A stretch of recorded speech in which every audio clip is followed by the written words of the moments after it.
There's no better time to improve your gut health than right now, especially at the beginning of the year when everyone wants to start off on the right foot, start fresh, and be healthy.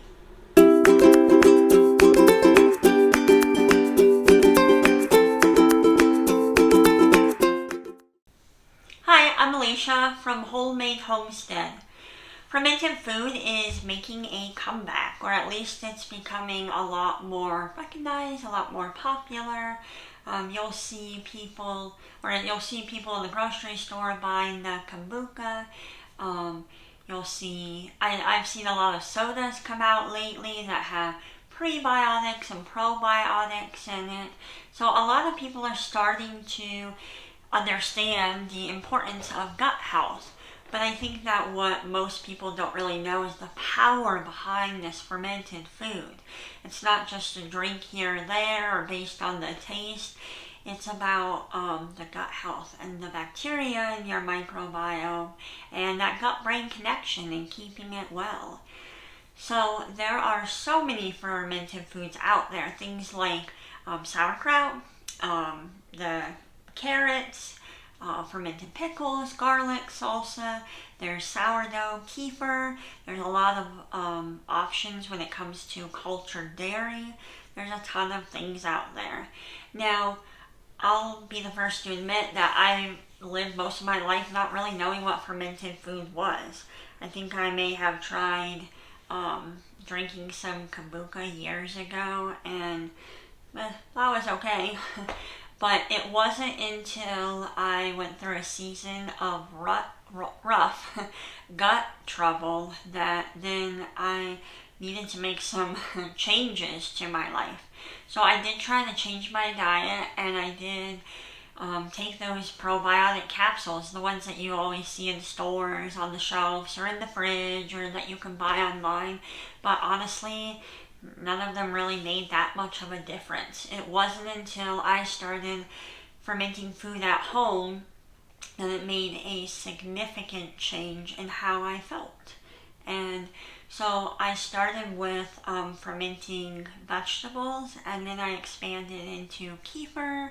And now if you come to our house on an average day, our countertops are usually lined with some type of fermenting food, that being kefir. I pretty much have that going every single day, unless we're not around or I'm overloaded with milk kefir.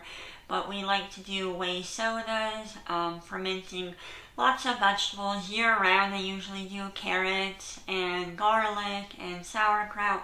But in the summer when we have our garden and things are coming in a lot, I'll take cucumbers and make them into fermented pickles, or ferment some bell peppers.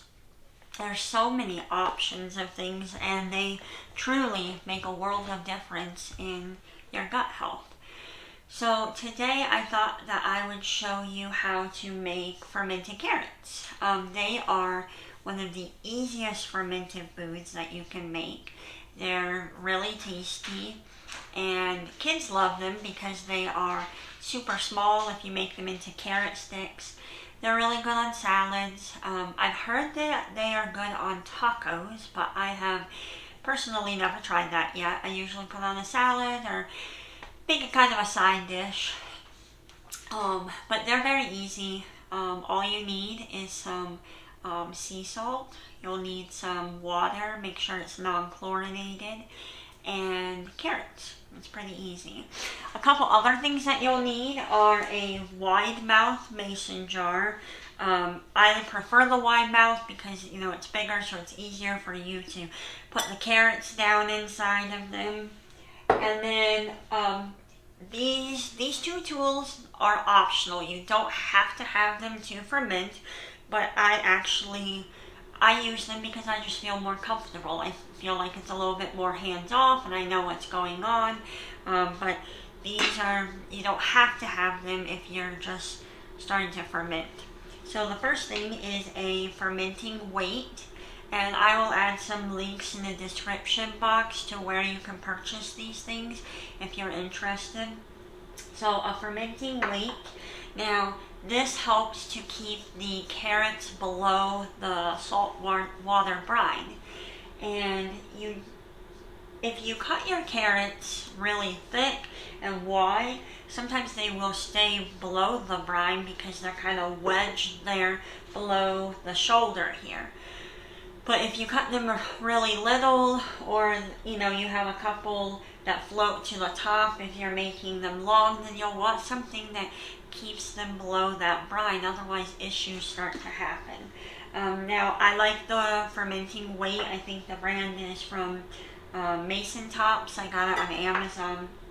But I have seen people who use things like baby food jars, bags like Ziploc bags full of water or full of clean rocks. So there's all sorts of options you can use.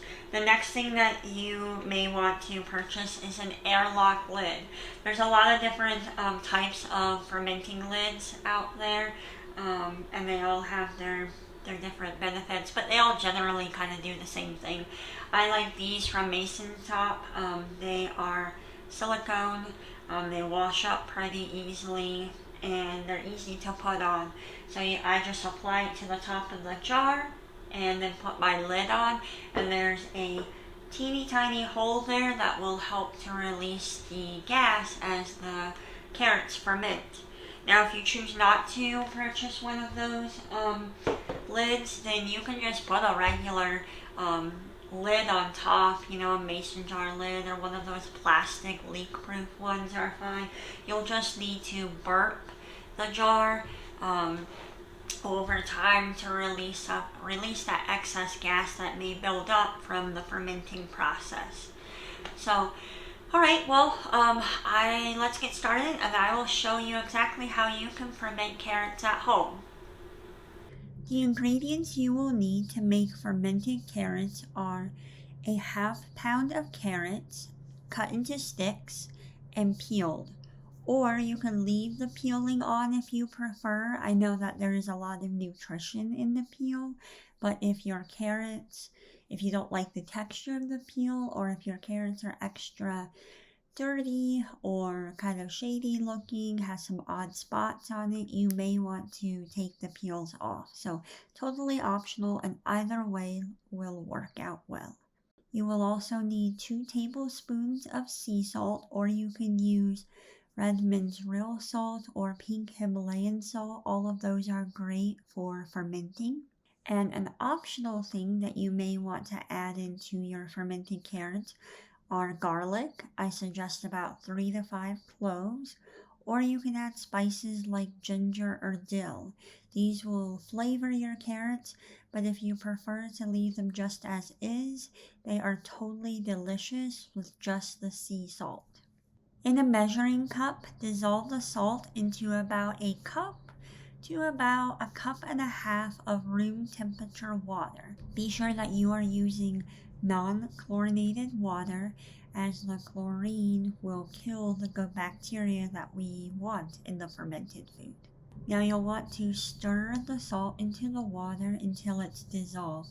If you're using a coarse sea salt, it may take you a little bit longer for that salt to completely dissolve. Peel, then slice the carrots into small sticks.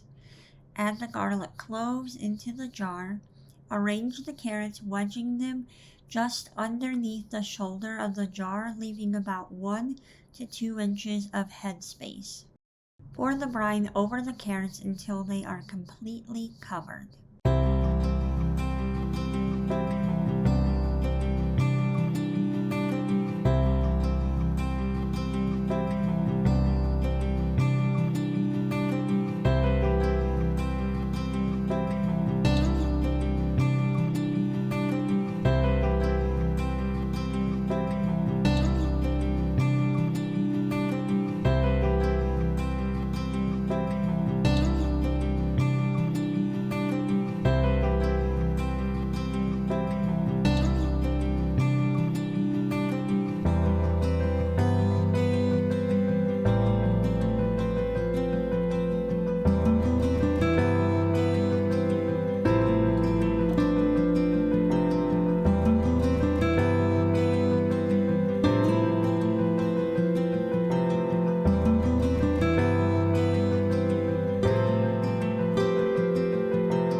Place a fermenting weight on top of the carrots to keep them submerged below the brine. Add a fermentation airlock lid or cover with a loose lid. Set the jar away from direct sunlight and allow the carrots to ferment for approximately 7 to 10 days, all depending on the temperature of your room. Your fermented carrot sticks are ready when the water is a bit cloudy. The carrots have a less vibrant orange looking color to them and they taste sour. When finished, remove the airlock lid, cover with a sealed lid such as a plastic or even a canning type of lid on top of the jar, and you'll place the jar inside the fridge. The fermented carrots will keep up to 12 months if they remain in the refrigerator.